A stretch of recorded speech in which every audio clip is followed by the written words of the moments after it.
Samsonov stands tall as Matthews nets a pair in a Maple Leafs win over the Winnipeg Jets. Welcome into Rink-Wide Toronto, sponsored by Bodog, free casino games and sports odds. It is time to play at Bodog.net. Rob Wong joined alongside by David Alter, who is at Scotiabank Arena, where he witnessed the Maple Leafs sweeping the season series against the Winnipeg Jets with a 4-1 win. We'll talk about Auston Matthews, who was headed to the All-Star game, by the way, but this one definitely about Ilya Samsonov, Dave, stealing the game, making 37 saves, a lot of 10 bellers to make sure that his team won tonight. Ultimately, he gave the belt to Auston Matthews, which, deserved as well, with Matthews' 2 goals looming large in this one. But, I just want to begin with Samsonov because I think he's really the topic coming out of this game that I think a lot of people are looking at, wondering, what's going to happen come Saturday night. Does Matt Murray go back in, or do you ride the hot hand with Ilya Samsonov?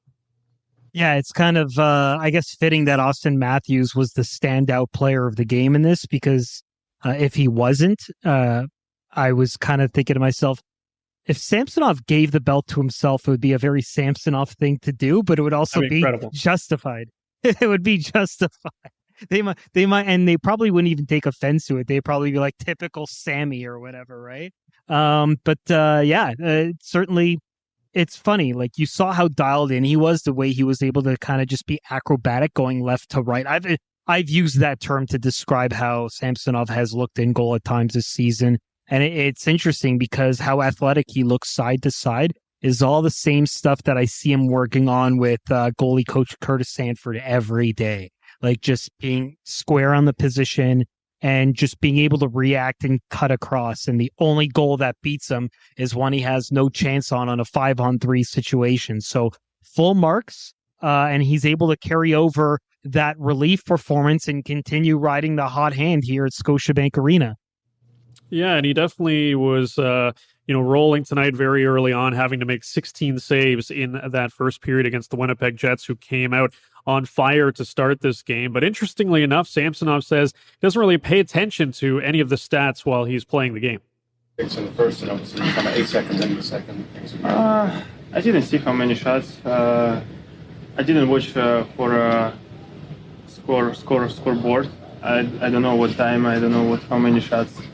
I'm just maybe a couple times in the game watch somehow many more seconds before PK come. Yeah, and just this one.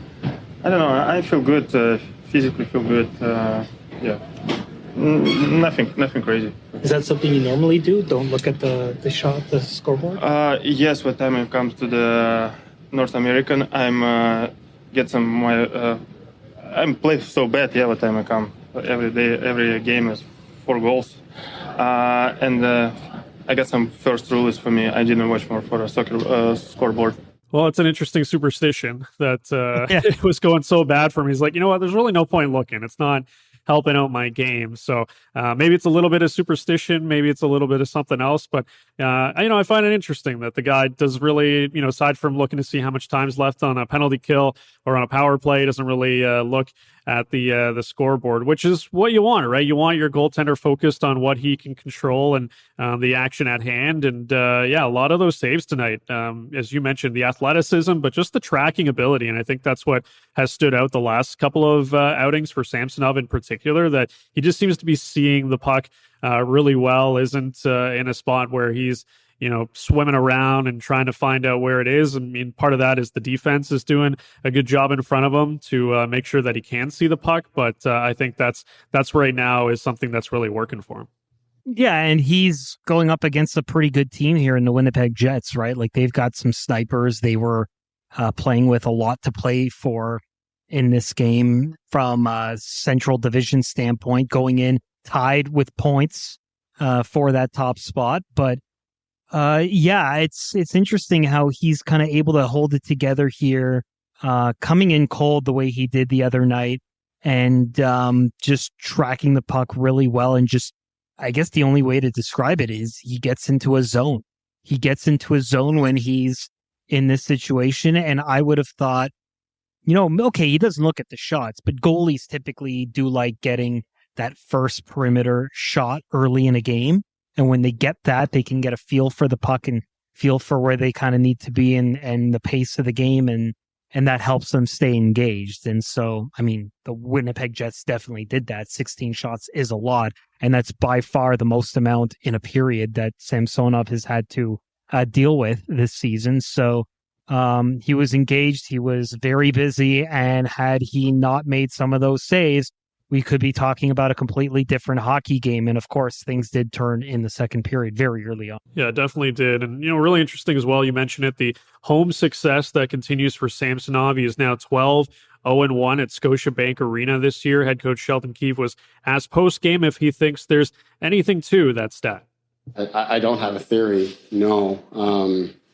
Other than to say, I think, the way the schedule has fallen for each of them, that's just sort of the way the games have gone. And, they found their groove in each of those spots. There wasn't a plan or anything like that for us going into the season. It's just kind of how the schedule fell. And they've been, pretty much alternating. And at times there's some doubling up there. But, it's definitely a thing. It's something we're looking at, as we've talked about a little bit with Murray. We're trying to get him a little more action at home. We've been trying to, look to get Samsonov some time on the road and all these kind of things. But whatever it is, I'll take it. And it's working. So, it doesn't really make a huge difference which guy is, playing at home. It's mostly been Samsonov, Dave. The Maple Leafs, a much better team at Scotiabank this arena this year. They're not bad on the road. They're 11-8-3, but that's the majority of where Matt Murray has gotten his start. So I guess, like I said before, what do you think that kind of lends to come Saturday night when they head to the Bell Center? Is it a case where, Samsonov is going to get out there because, as Sheldon Keefe said, we want to try to get him more road starts, and he's playing well right now. I just think, as much as we talked about it last podcast, where it's, you want to keep these guys in rhythm and you don't want to sit a guy for too long.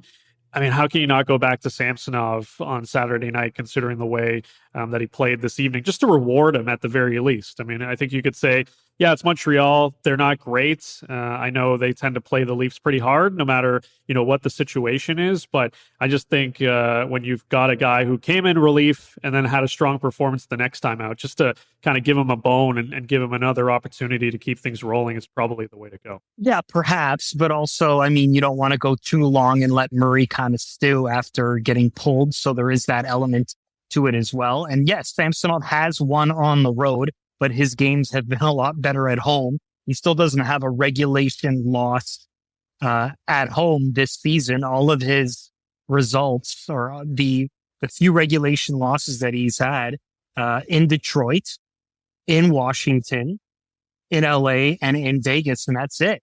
So, it's a weird thing. And he doesn't have a theory. I have one theory.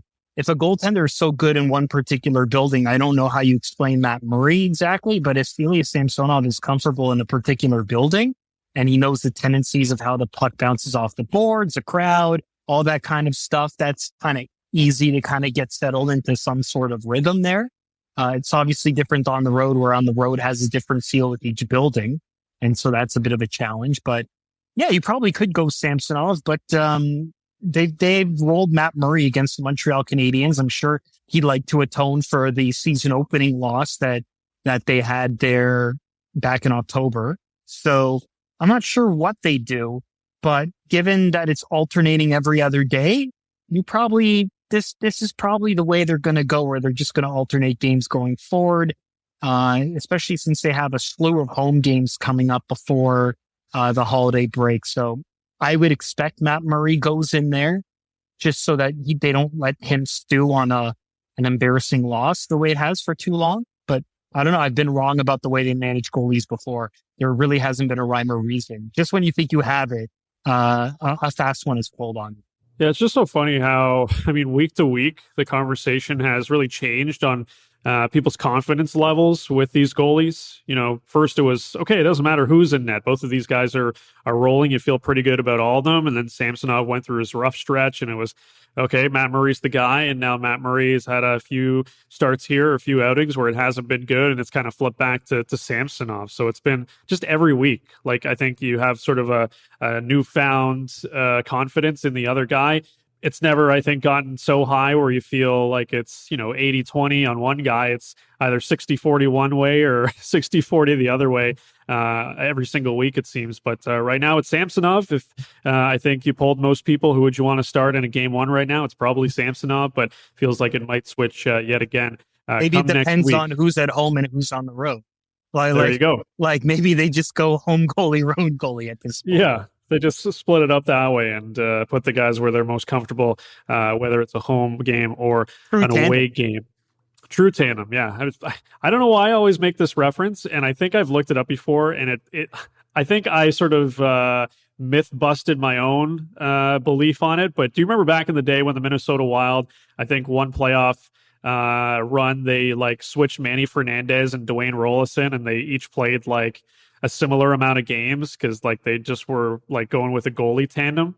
I think like I always think of that, but I think I looked it up and it actually wasn't as much of a 50-50 split as I thought it was. But I always think of like true tandems. I always think of Manny Fernandez and Dwayne Rollison. I think if I remember correctly, and I'm probably wrong on this because you've done the research more recent than I have, but I think that might have been when I see tandems in playoffs, I think of the winning and you're in strategy is employed. So like the guy, like you want to stay in net, you win. And if you lose, then they go to the other goalie until he loses. That might explain a little bit of the disparity in terms of the equal number of starts. All right. Well, I just looked it up again and I don't have the context. Maybe there was injury. Maybe one guy was getting destroyed in a game and he got pulled. But Manny Fernandez in the 2002-2003 Stanley Cup playoffs appeared in 9 games for Minnesota. And Dwayne Rollison in that same playoff appeared in 11 games. So it was pretty close to being a 50-50 split. But I do not remember the context. That was 20 years ago. My memory is not that good at all. All right, moving on. Auston Matthews, like we mentioned, if it wasn't Samsonov as the number one star in this one, Auston Matthews definitely taking the cake. And it's been a lot of talk, Dave, since he sat those 2 games last week, that he's come back with seemingly a little bit more energy and has started to look more like himself. We haven't seen a ton of 2+ goal games from Auston Matthews this year, but tonight a lot of vintage Auston Matthews. I mean, that deke on Mark Scheifele 8 seconds into the first period, that's a type of Matthews play. The second goal that he scores, I mean, just a unreal wrist shot from in close in the slot, top cheese bar down on Connor Hellebuyck. So it's starting to seem like he's coming around. It's weird saying that because he's got now 9 goals in his last 13 and 15 in his last 22, which for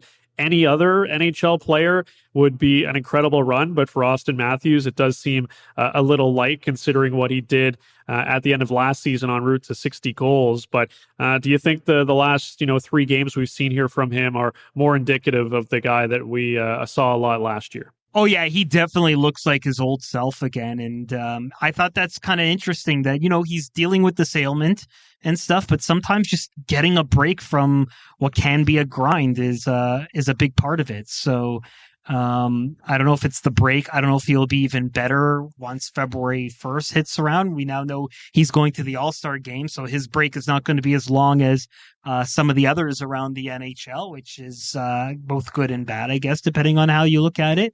But yeah, the way he was moving around the puck, the way he was able to kind of do things on both ends of the ice tonight, certainly looks like he's back. In fact, if I'm writing a column for publishing tomorrow at SI.com, shameless plug, it's probably going to be with the headlines, something along the line of Auston Matthews looks like he's back and what that means and all that other stuff. And what it means is exactly what you saw on the ice, which is just vintage Matthews. Yeah, and he was doing everything tonight. It wasn't just the goal scoring, of course. He was doing his stuff on defense, which he always does. And we even saw him get down to block a shot at one point. And Michael Bunting was asked about it post-game, seeing his line mate getting in the shooting lane in a key moment. Yeah, he had a big block there. That was huge for us. Like I've been saying that before, that he's really good defensively and he's really smart on that side of the puck as well. So it's nice to see. And it's pretty rare, Dave. We do see that. I mean, it's not your first choice for Auston Matthews to be getting down and blocking a shot. It's not exactly his forte.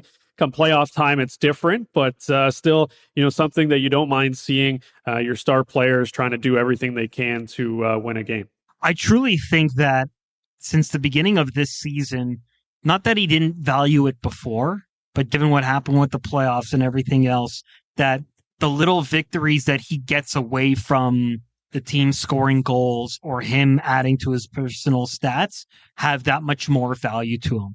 And even just blocking a shot on the other end, even if it is a regular season game, but it's against a team that's similar in terms of points in the standings and is really kind of scratching and clawing to look for an equalizer to make the game close and not allow the Leafs to kind of blow it like has been in perhaps years past. I think those are the little victories that Auston Matthews is appreciating now as they try and build toward a deep playoff run come April. So you don't typically see it, but you also don't see, like you did in the beginning of the season, and Auston Matthews hitting. He was a hit machine to start the season, and he's on pace to have a career high in that number at some point. So doing all those other things, getting involved in scrums, which didn't happen today, but it happened in against Florida, and all these other little things that are more multidimensional in terms of being a complete player, he's really appreciating those little victories that come like the shot block did tonight. All right, well, we talked about the rest that he got last week. Matthew says it was nice to get a few games off to hit the reset button. Yeah, I mean, I think it was good just to reset and, physically feel better, mentally, everything. It's no secret. It's a bit of a grind throughout the season. And, sometimes a little bit of rest can kind of go a long way. So, I've been feeling good lately, and you just want to continue to get better as a team, get better individually, and string along some wins. And I just think in general, Dave, it's good for anyone to get a couple of games off here. Unfortunately for Matthews, it had to be because things flared up with him with that injury that he's been dealing with. But no harm, no foul for the Maple Leafs last week, and they've definitely welcomed him back with open arms with the way that he's played in these last 3 games. But as you mentioned, going to the All-Star game in Florida coming up in a few weeks. It's unfortunate in the NHL that if you do not go to the All-Star game, then you get quite a bit of a punishment, which is unfortunate because we see it in other sports. Guys decline it all the time. But yeah, to sit out one game, maybe it's not the worst penalty. If you're Auston Matthews, maybe you get even some more time to heal and rest up. But as one of the faces of the game, I think it'd be hard pressed for him not to show up on one of the biggest stages of the All-Star game to try to help push the sport, of course. And I'm sure he wants to be there too. It's a really nice honor. You don't know how many more of these you're going to get to go to, and to be there with Mitch Marner and a lot of your buddies is I think a pretty cool situation as well. But I just think these last 3 games have definitely made you feel confident that he is much healthier and feeling a lot better with the way that he has played. The physicality in this one, as you brought up, some scrums that we've seen in the past. For whatever reason, the Jets and Leafs, they love, getting physical. I think of Neil Pionk. I think of, a guy like Wayne Simmons who dressed earlier this year in the first game between these two teams because it felt like there was going to be some rough stuff. No Simmons in this one, but Jordy Ben did slide into that third pairing alongside Rasmus Sandin. So, maybe Sheldon Keefe thought there might be a little bit more physicality, but there really wasn't much in this one. Like I was expecting it as well that, maybe there would be some questionable hits. Maybe it would be a lot more like it was, on Tuesday night against the Florida Panthers. But, really, it was a pretty clean game with not even a ton of penalties between either one of these teams. So how surprised were you by, the fact that maybe this wasn't as physical of a contest as a lot of people expected? Yeah, and it's funny because I put the question out to our Rink-Wide Toronto listeners and got a few interesting reviews. Zach wrote that he joined late, but looks almost as if the Jets are too deflated to fight, more focused on straining for that first goal.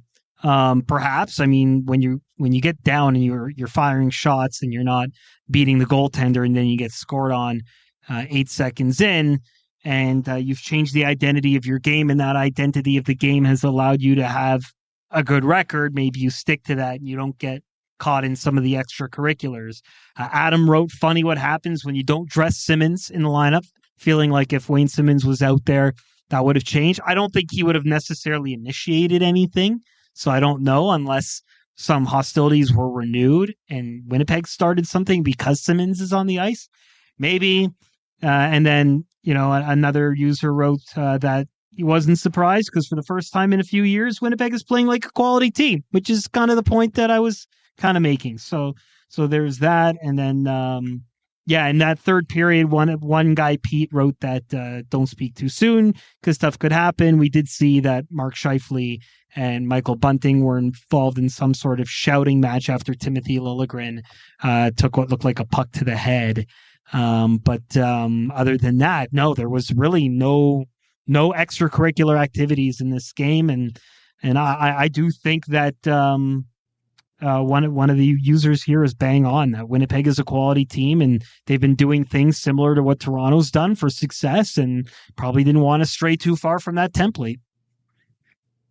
Yeah, I will say this, Winnipeg Jets team, I think in this game in particular, they looked a lot better than the first meeting this year. And it's pretty evident that they have improved a lot. I mean, you got to give props to Rick Bowness and what he has done there with really the same roster as the Jets from last year. So the coaching changes definitely worked out in Winnipeg's favor. But the fisticuffs, the physicality wasn't there tonight. So in a game where a lot of people love to call it the Jets Stanley Cup, unfortunately a loss for the Jets and yet another Cup final against the Toronto Maple Leafs. But they definitely brought it. So it wasn't as if Winnipeg struggled in this one. They were at their best, but Ilya Samsonov standing tall for the Maple Leafs in this one, making 37 saves to keep the Maple Leafs in front. The special teams for the Maple Leafs definitely working in this one as well. I know they did give up a power play goal to the Jets, the only goal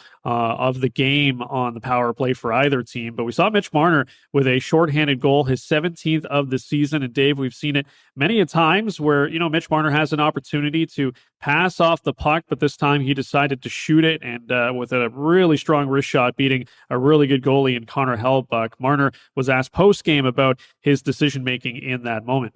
Not really. I'm thinking pass mostly, to be honest, but obviously I think a lot of people think I'm passing a lot more than I do, and trying to get in that mindset a little more of just getting pucks on net or trying to score. So was in a good spot, thought I could make a play of a pass, so took my chances with the shot and went in. To be honest, I did not think Mitch Marner was going to shoot that puck, Dave. I thought he was going to try to flip a backhand saucer over to David Kampf, but made the right decision, of course. And, I think just in those situations, I think most goalies are, they know the scouting report on Marner that most of the time he's going to try to pass the puck. So when you shoot in that situation, even if it's just a few times to keep a goalie honest, and if you can score on him, I mean, that definitely gets their attention even more. But just to keeping, the opposing netminder honest, I think is just a good decision when they, seem to know the scouting report more often than not. He says there that he was thinking pass, even though he went shoot.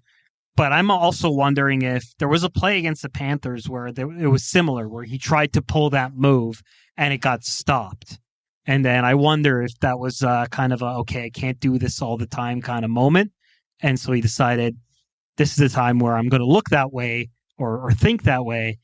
But then just instinctually, if I see an opening, I'm going to take it. And so that's what he did. And he was effective in it, and that's why he is the power kill forward for the Toronto Maple Leafs. Whenever they need that skilled, speedy guy on PK1, it's always him, and David Kampf is right there with him because he's got that exceptional PK ability.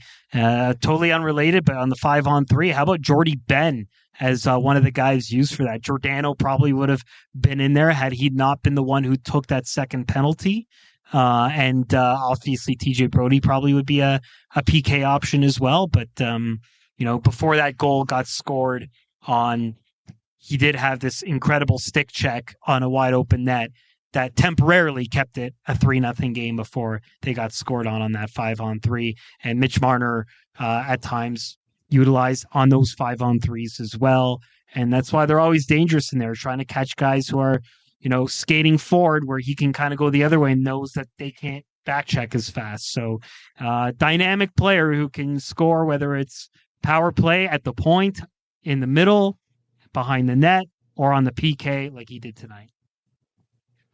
Yeah, just a quick thing on the Maple Leafs power play. You and I spoke last post-game show about whether or not they would go back to the 5-forward power play, and they did not. Morgan Riley appearing on the power play yet again. The Leafs only had one man advantage in this one. I didn't think they would. As you pointed out, you didn't think they would, but as you pointed out, they're still trying this in a situation where maybe they need it down the road. Come the playoffs, they're, down a goal late. Maybe that's the look that they go for. But probably just based off how things went last game, you might just wanted to cool your jets a little bit and maybe go back to the 4 forward, 1 defenseman formation. But as I've said before, I think we're foolish to think he's not going to do it again. And that person being Sheldon Keefe, it's going to happen again. And people are going to be up in arms with the 5-forward power play. But at least for tonight, they went back to Morgan Riley there on power play 1. All right, coming up on Rink-Wide Toronto, we'll get to the Bodog line of the day, and not all great news in this one. Timothy Liljegren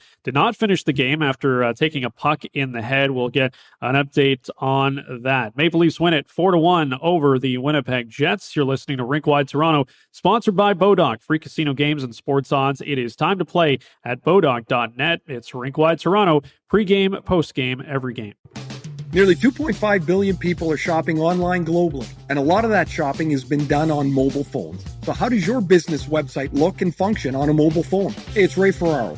Right now, my friends at North Beach, along with their partners at Craft Growth, are offering small business owners and entrepreneurs a free website digital audit. So you can find out if your website is properly optimized for a great mobile phone shopping experience. E-commerce has never been more important. So visit craftgrowth.net and get your free digital audit. That's craftgrowth.net.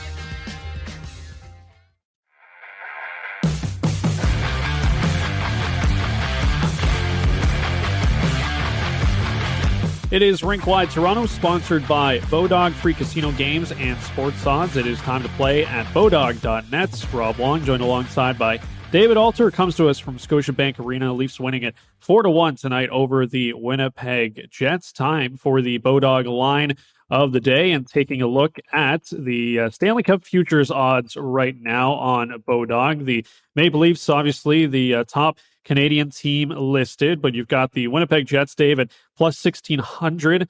The Edmonton Oilers at plus 1,600, followed by the Winnipeg Jets at plus 1,800, which might be a little bit surprising because the Jets are, of course, higher up in the standings right now than the Edmonton Oilers, but you never can discount the Connor McDavid, Leon Draisaitl factor. If you were to rank the Canadian teams right now, I think it's pretty clear you'd have the Leafs as number 1, but between the Jets and the Oilers, which team do you think you would have at number 2? Records aside, if you want to include them, how do you kind of break things down when it comes to the rest of the Canadian teams currently in a playoff position? And I guess the Flames, you can throw the Flames in there as well. Yeah, I mean, it's hard to argue with the Jets now that I've seen what all the hype was about. Remember, the last time these two teams met, it was so early in the season. Rick Bowness had just been coming back from COVID and was still struggling with it afterwards.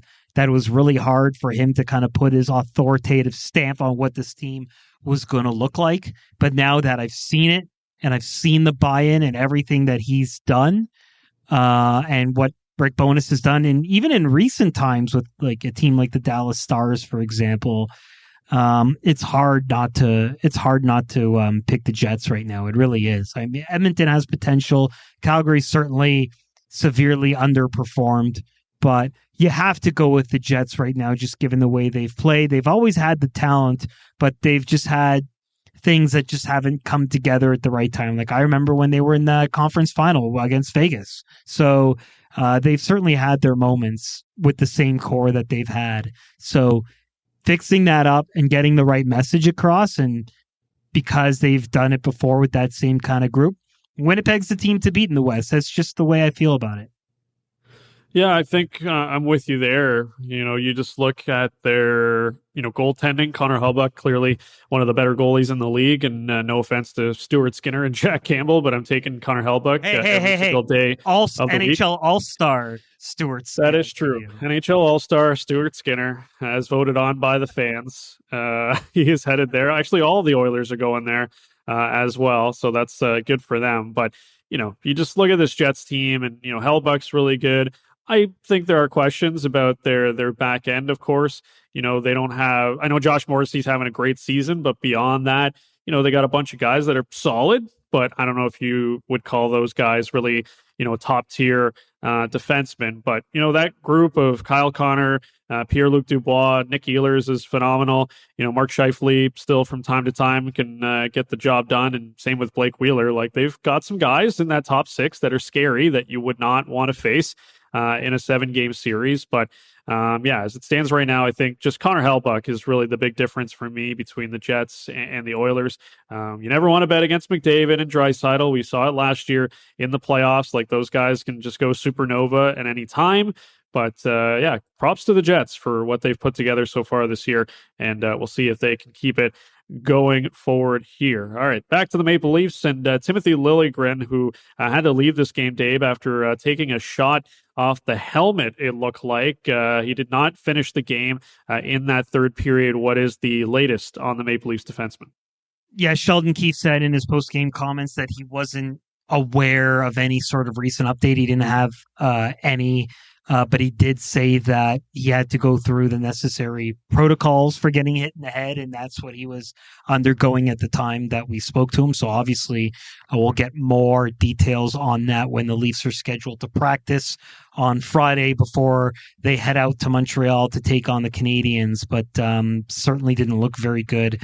You just hope that impact is minimal, that he doesn't have any sort of concussion symptoms or anything from that, and it's just a cut and it's all superficial. So we'll have to find out the next day. And if he does miss time, that's really unfortunate, especially with someone like Morgan Rielly, because it really does seem like Liljegren has stabilized Morgan Rielly's game in that 1-2 spot. Yeah, and for a while there, it seemed like every single week a Maple Leafs defenseman was going down to some sort of injury or some sort of ailment. And, TJ Brody working his way back, of course. But it would just be another big blow if Liljegren has to miss any sort of extended time. But that's why you went out and got a guy like Connor Timmins, who has been able to slot in there. Not sure you want to go Rielly Timmins again. We saw what happened last Saturday, and it did not work out in the Maple Leafs' favor, so I can't see that going down. But maybe it's Rielly Ben.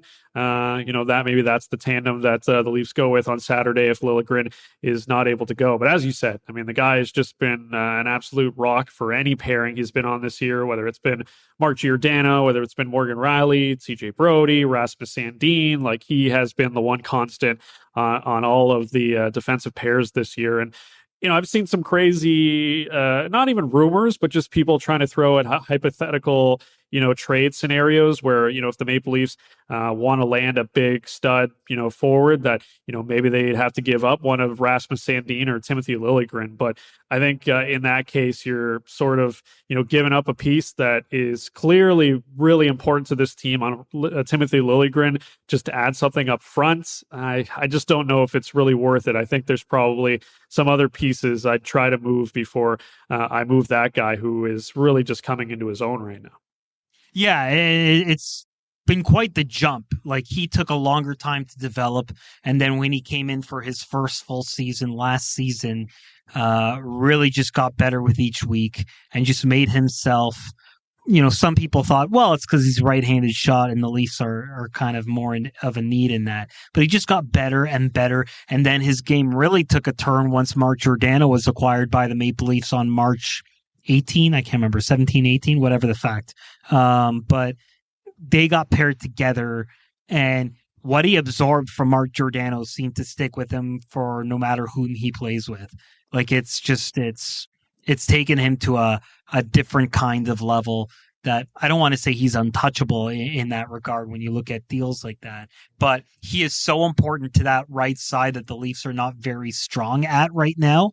And the fact that he was able to solidify the partner that he's playing with now makes him that much more valuable. And you have him under contract at a very cap friendly $1.4 million for the following season too. So if you want to talk about including someone like him in any sort of deal, I think there's a big selling point there that you can show to any prospective team that would allow you to justify maybe not giving up as much as you think you might if that's the asking price. Yeah, and I get that people are still, thinking of him as the guy last year that was in a sheltered role alongside Mark Giordano and actually didn't even play in some of the final games against Tampa Bay because things were, going so poorly for him there at the end. But I think this season he has shown that he's taken another step.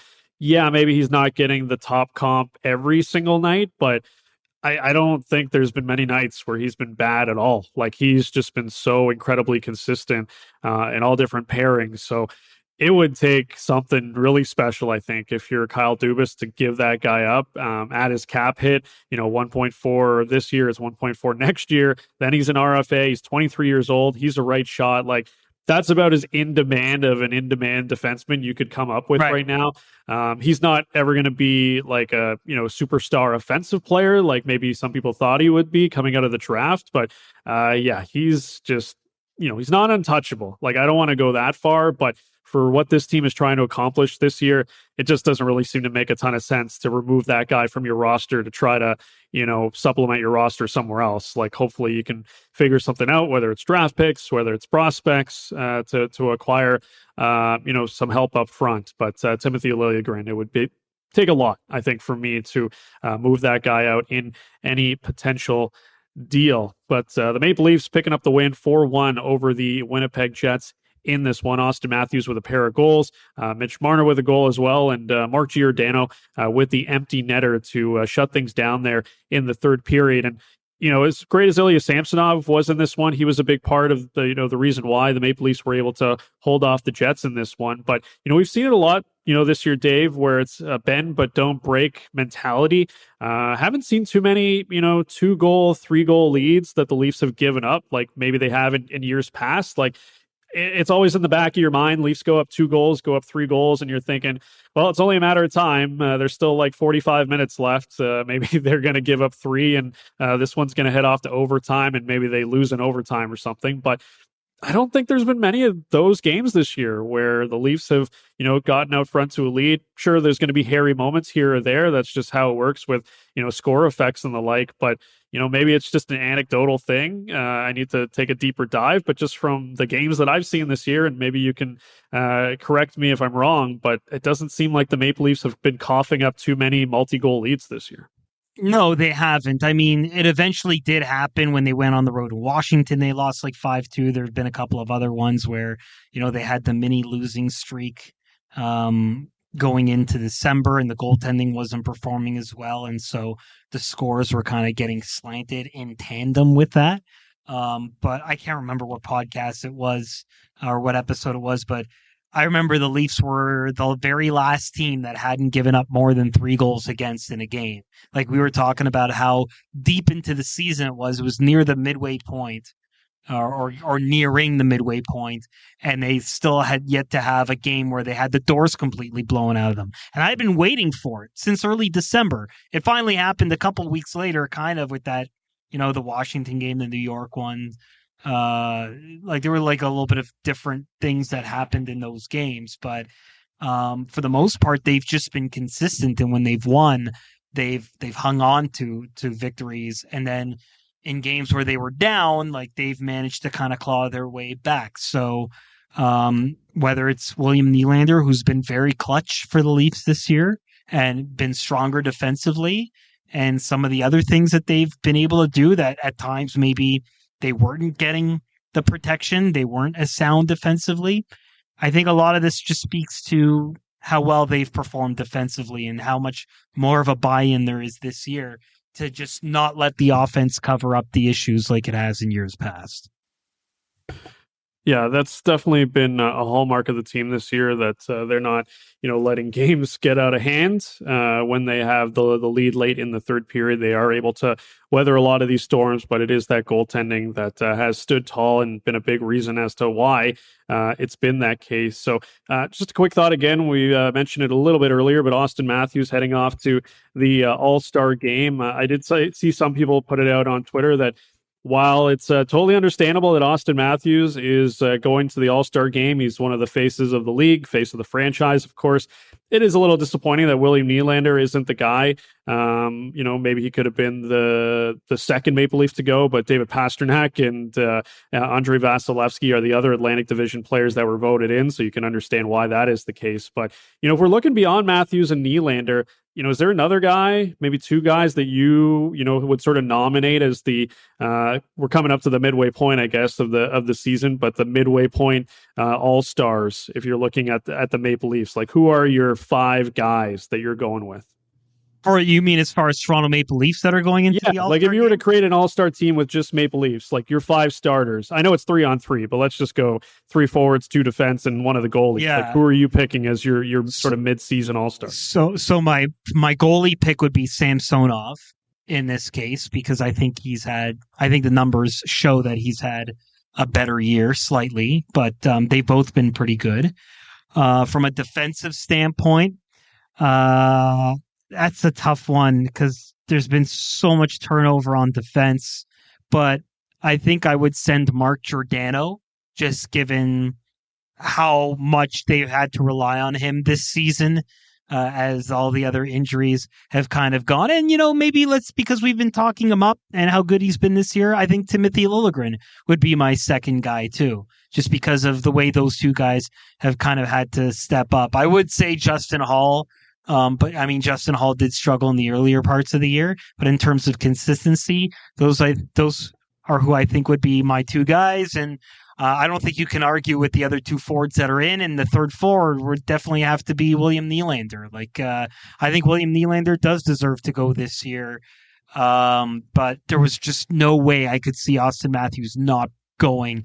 I think even votes aside, they would find Auston Matthews just there being American, trying to push the game to that audience. It's almost an automatic, whether he's selected immediately or not, that Auston Matthews is going to go to the All-Star game. And this format's weird. I don't like it. We've talked about how much I don't like it. I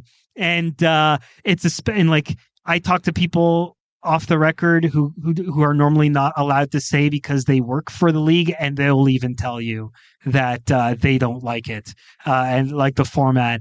But I mean, if you're going to insist on every team representation, expand the field, because you just have a lot of people who are deserving that aren't going for such inane reasons. So it's hard to take the All-Star game seriously for that reason, as special as it can be, and it has been. And I love the reverse retro Western Eastern Conference logos that they're using with the Miami Vice. I think those look really cool, and I'd even want one of those jerseys, but I hate the event now because of this stupid equal representation and the fact that as there's more teams, they don't adjust the rule to accommodate the more teams, making it a stupider rule. So I don't know. That's my rant. Well, very good. I agree with you on the jerseys. They're pretty sick. I love the reverse retro there. I don't want to go back to 5-on-5 because 5-on-5 was pretty tough to watch at times. So, right. I do think they have something here with the 3-on-3, but it's like you said, just expand the rosters. It's not, that hard just to add a couple more guys. You don't have to add 5 to 6 more guys for each roster, but just, give the fans, if you want, just a few more options instead of just 3, and one of them being a goalie. That makes it kind of difficult. So, they got to figure that out, and maybe they will after this All-Star game, because there does seem to be a lot of people up in arms about it, but it's neither here nor there. As far as the Maple Leafs All-Stars go, I think my mistake. I made the question way too easy because it's so obvious. You mentioned Ilya Samsonov, the goalie. Yeah, the forwards are Matthews, Marner, and Nylander. That's pretty obvious. Maybe it's like you said. The defense was hard. Side of things. I mean, I think I'm with you though. I think Mark Giordano, Timothy Liljegren, those are the 2 guys. You could make a case for Rasmus Sandin. You could make a case for Justin Hall as well. But Giordano, Liljegren, the 2 guys there. I should have. What I should have done is take out the core 4 and then give me your all-star forwards, because then we've got to dive into, Michael Bunting is probably up there. Is, Cal Yarncroke up there? You're putting Pontus Holmberg on your all-star team. I think that would have been a team right now. Yeah, I think that would have been a more interesting conversation if we eliminate the core four from the conversation and try to figure out how do we put together a Maple Leafs All-Star. But maybe that's something we'll talk about coming up later in the season. The all underrated team. Pontus Holmberg would be the Zemgus Girgensons fan vote pick, like just because of how insanely popular he is on the Leafs for the role that he plays. Yeah, Which that's right a good now point. is not on the team. I mean, heck, maybe Bobby McMahon gets some votes with the way that he is playing right now. So he's definitely catching a lot of people's eyes with the way that he has played so far in these 4 games that he's appeared in as a Toronto Maple Leaf. All right, coming up on Saturday, that'll be the next Rink-Wide Toronto post-game show as the Maple Leafs head off to the Bell Center to take on Great the media Montreal meal Canadiens. coming. Oh, man, media meal musings will be top of mind come Saturday. We're going to talk about the hot dogs. Going to talk about the hot dogs. He's going to describe why they are the best hot dogs in any NHL arena, will Dave. And we'll also talk about the hockey game because the Maple Leafs will look for a road win at the Bell Center against the Habs on Saturday night. Yeah, we'll have to, unfortunately. But stay tuned for the media meal chatter. Make sure to like, review, and subscribe to the pod wherever you get your favorite pods. You can follow us on Twitter at RinkWideTOR, at DAlter, and at RobWong34. And you can always get the podcast at RinkWideToronto.com. For David Alter and producer Aaron, I'm Rob Wong. You've been listening to Rink Wide Toronto, sponsored by Bodog, Canada's home for casino games and sports odds where everyone goes to play. You've been listening to Rink Wide Toronto, pregame, postgame, every game. Hey, it's Darren Dreger and Ray Ferraro from the Ray and Dregs Hockey Podcast. And Ray, we're into the second half of the NHL season, and the trade deadline is obviously getting closer. Every night, wins and losses are starting to mean more as teams try to stay in the mix in the standings to secure that playoff spot. And man, some teams could use some help before the deadline. Yeah, we've got the storylines, trade rumblings all covered, along with the top hockey guests twice weekly, right here on the Ray and Dregs Hockey Podcast. Check us out everywhere you get podcasts.